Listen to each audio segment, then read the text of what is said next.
Opening with the queen's pawn controls the center and usually leads to a more positional development of the pieces. E6 prepares for a quick d5 pawn push and allows the dark squared bishop to develop. White develops the knight and attacks the center. The bishop is ready to be developed to an active square, developing the knight and increasing influence in the center. Black develops the knight and attacks the center. The bishop is ready to be developed to an active square.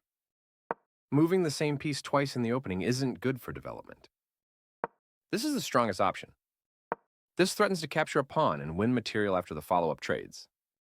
This kicks a knight. This moves the knight to safety. Out comes the rook and into the battle. This strikes at the center with a pawn, trying to gain space. This moves the rook to safety. This permits the opponent to eventually win a pawn. This is the way to win a pawn. Takes back. The queen moves forward into the game. Solid choice in the opening. Takes back. Very precise.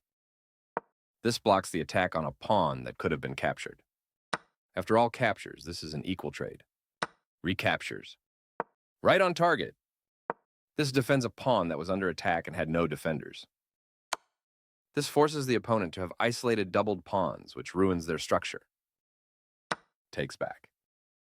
One more piece joins the action. This steps away from the checking bishop.